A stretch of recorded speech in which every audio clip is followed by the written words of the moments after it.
I remember the silence. That's what I remember the most. It was May 2nd.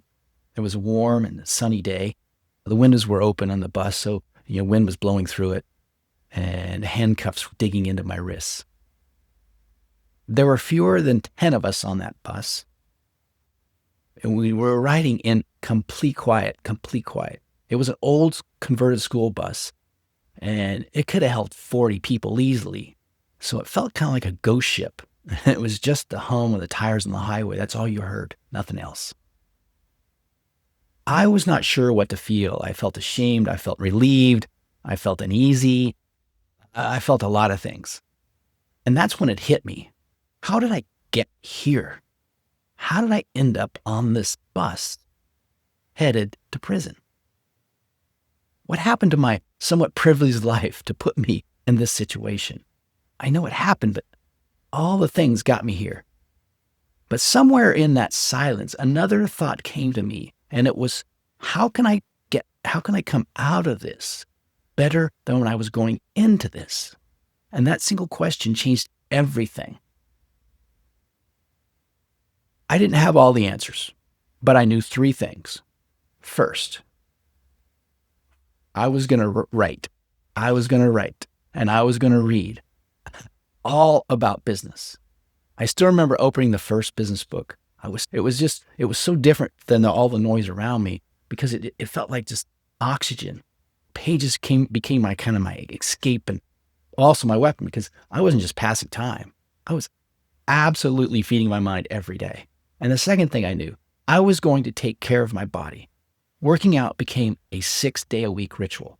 Not just exercise, but activity that moves me forward, makes me feel better. Something no one could take from me. Every day, I wasn't powerless. I was gaining strength, 1 rep, 1 exercise at a time. And the third thing, I was going to write and reflect. This pen scratching on paper became my therapy. Every page gave me back a piece of myself. I was constantly learning new theories, new methods, taught by experts. I was lucky, and I got a job of managing the library while I was there. So when I was there, in the library, I was surrounded by knowledge. And I can remember thinking to myself, I can't waste much time because there's so much to learn. No, I tracked everything on this everything. Meals, workouts, goal. It gave me structure where a place that didn't have a lot of structure. Look at this. You see everything here. Books, what I read, what I worked out, what I ate. It's all there. It's all there. You can see this, right? And I read a lot. 29 business books, from leadership to finance to marketing, you name it. I was a sponge absorbing information constantly. So why am I sharing these pages now? It's been more than 30 years. And I'm doing it because I believe they can help others. And it's good for me to talk about it. It makes me feel better to get it out. For a long time, I carried shame about summer camp, as my friends called it.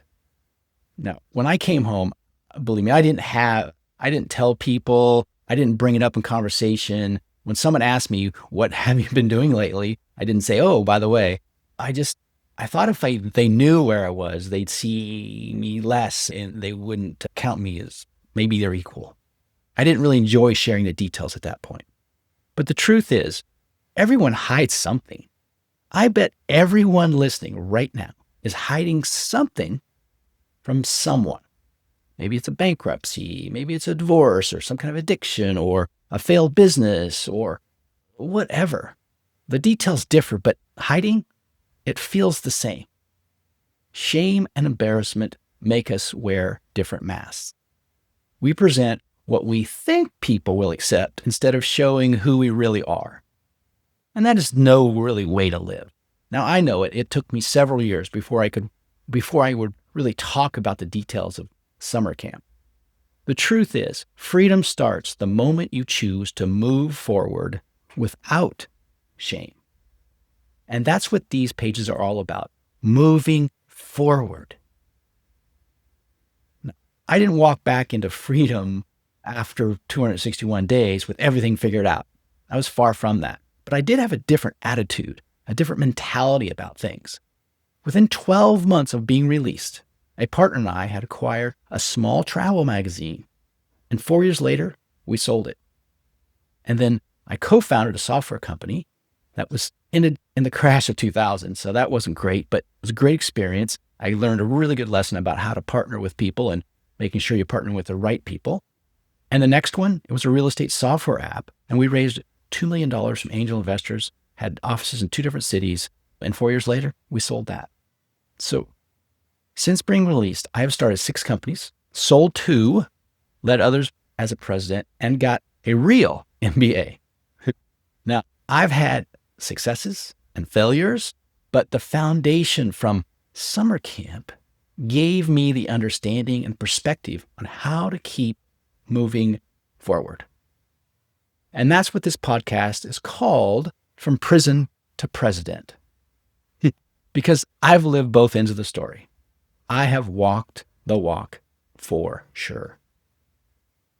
Now, every episode, I will read parts from my journal, parts from this, and it's like days of this, parts from journaling. I'll be sharing what I was thinking, what I've learned from that time, and future experiences. I will be challenging you to think differently about who you are and what makes you tick. I will be sharing how I felt during my summer camp, what gave me the biggest impact, how those 261 days changed my life and made me a better human. So here's the takeaway from this first episode. Even in the silence, even in fear, you can choose your focus. It's completely your choice.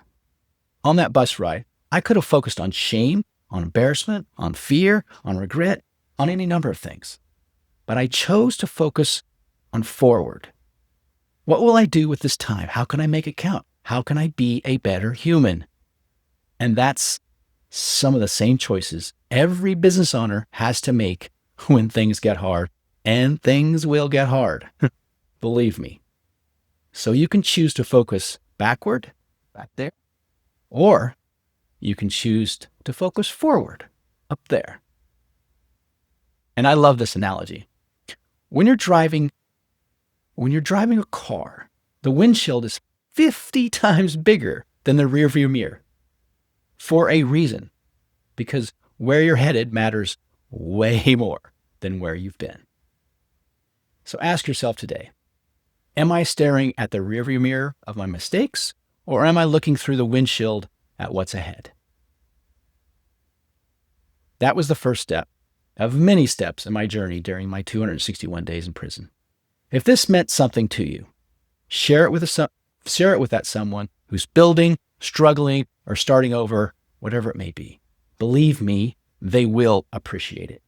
And whatever you do, don't miss the next episode when I share the first page of my prison journal, yes, this right here, about discipline, energy, and how to make change. So thanks for listening. See you next week.